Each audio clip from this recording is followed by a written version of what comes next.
Oke, halo kawan-kawan, selamat datang kembali di channel YouTube saya.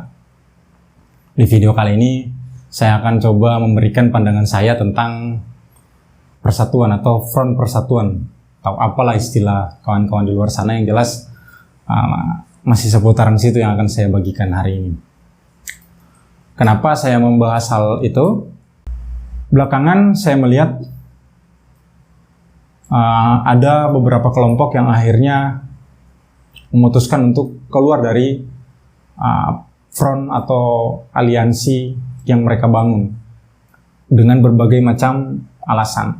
Salah satu yang keluar dari aliansi ya kawan-kawan di Solo Raya bergerak, yaitu kawan-kawan kolektif Ruang Lingkup, lalu kemudian ada Pembebasan Solo, lalu kemudian ada Pelajar dan lain-lain, dan beberapa individu lah.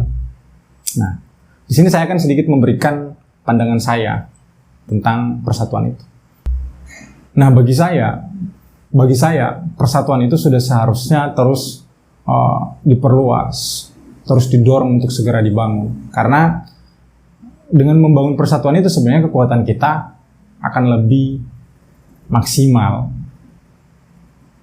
dan akan semakin banyak orang yang terlibat, semakin banyak otomatis tenaga-tenaga produktif atau semakin banyak orang-orang yang bekerja di dalam front persatuan itu, maka itu bisa meminimalisir tugas-tugas dari orang-orang yang ada sebelumnya di dalam front persatuan itu sendiri.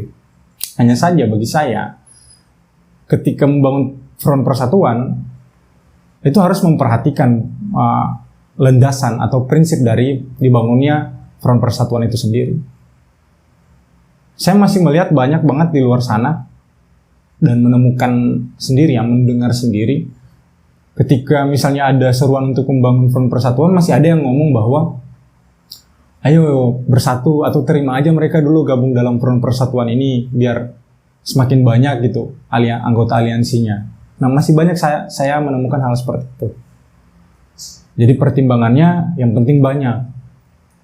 Nah, masalahnya adalah ketika kita hanya mempertimbangkan banyaknya massa yang gabung, nah itu bagi saya tidak ada bedanya dengan front persatuan antara penindas dan yang ditindas. Persatuan antara kelas pekerja dan pemilik alat produksi. Nah, ini kan dua kubu yang saling bertentangan, lalu disatukan kan bakalan saling sikut di dalam persatuan itu sendiri, saling menjebak lah, saling cari aman. Nah, harusnya dibangun dengan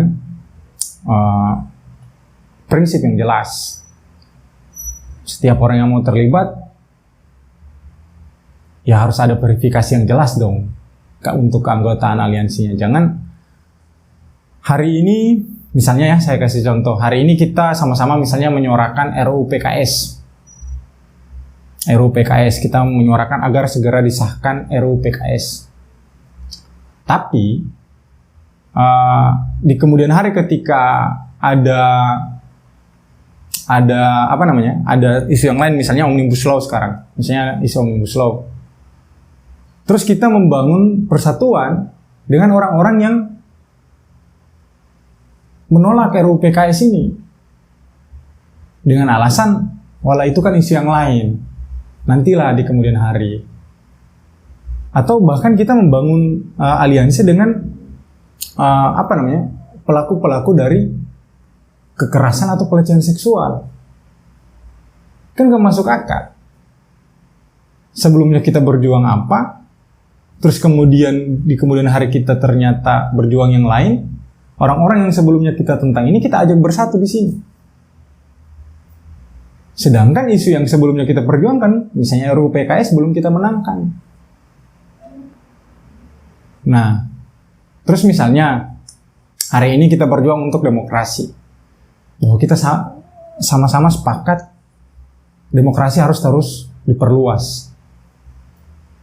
Kita sering menolak atau menyerang orang-orang yang tidak menghargai ruang demokrasi, bahkan orang-orang yang sering menutup ruang demokrasi. Tapi di kemudian hari kita bersatu dengan orang-orang ini, orang-orang yang kita serang, orang-orang yang kita lawan, dengan alasan biar masa-masa dari orang-orang ini yang tadinya kita lawan ini bisa terserap di sini. Kan nggak masuk akal. Bagi saya, ya harusnya diperhatikan juga riwayat atau latar belakang dari orang-orang yang kita ajak bersatu. Kalaupun, oke, misalnya mereka sebelumnya anti demokrasi, mereka adalah pelaku kekerasan seksual, mereka adalah penolak RUU PKS. Kalau kita mau ajak, itu harus ketat dong. Misalnya karena lidah, ada pepatah lidah tidak bertulang misalnya, atau apalah gitu.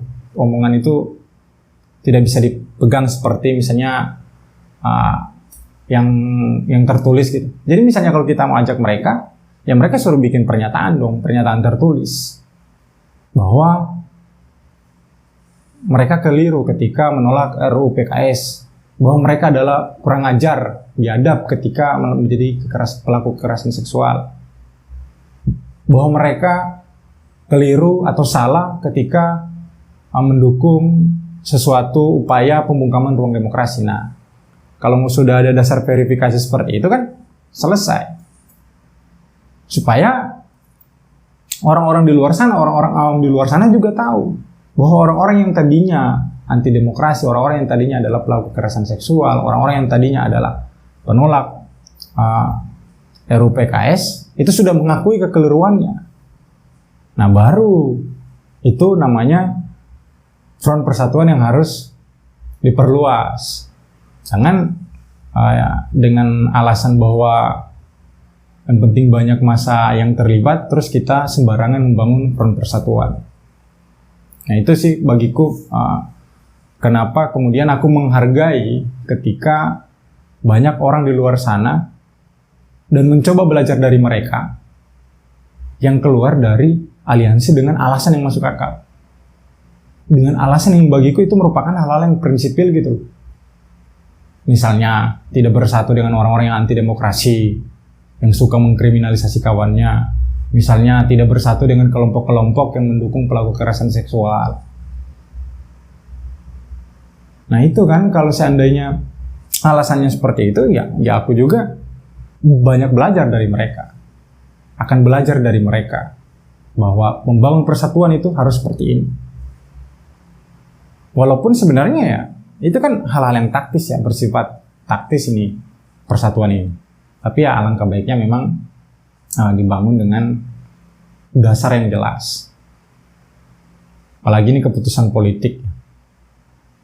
Kesalahan dalam keputusan politik ya bahaya. Nah itu sih dari aku tentang front persatuan itu. Jadi untuk teman-teman di luar sana, ya coba pikirin lagi ketika membangun front persatuan.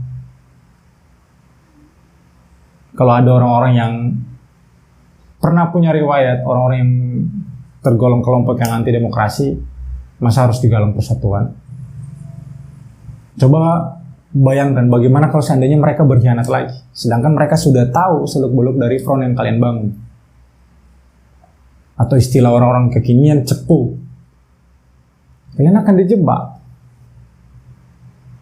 Bahaya itu dari ketika membangun front, asal bangun gitu, asal yang penting banyak anggotanya. Nah itu juga yang sampai saat ini aku dan beberapa kawan pakai. Kita sudah bersepakat, karena kita sedang berjuang untuk mengesahkan atau mendorong agar RUU PKS disahkan, di mana undang-undang itu yang akan setidaknya bisa melindungi hak-hak perempuan, atau bukan hak perempuan, yang bisa melindungi korban kekerasan seksual. Maka kita memutuskan tidak akan pernah bersatu dengan pelaku atau orang-orang yang melindungi pelaku kekerasan seksual. Dan karena kita menyadari bahwa ruang demokrasi itu penting bagi kita dan seluruh rakyat, maka kita sudah bersepakat tidak akan bersatu, tidak akan membangun persatuan dengan orang-orang anti demokrasi dalam isu apapun. Kita akan terlibat dengan perjuangan rakyat. Aku pribadi akan terlibat dengan perjuangan rakyat. Tapi kita tidak akan pernah bersatu dengan orang-orang seperti tadi, yang setidaknya punya rekam jejak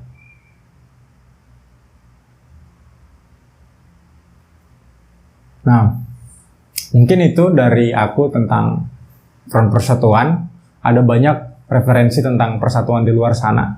Jika kalian mungkin punya pandangan lain, silakan tinggalkan di kolom komentar. Atau kalau kalian malah mau menjadi narasumber atau rekan diskusi di sampingku sini, membahas Front Persatuan, karena kalian tidak sepakat dengan apa yang aku bahas misalnya ya, atau kalian merasa masih kurang apa yang aku sampaikan, ya silakan.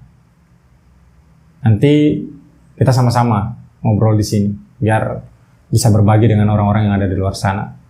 Mungkin itu dari aku seadanya pandanganku tentang Front Persatuan.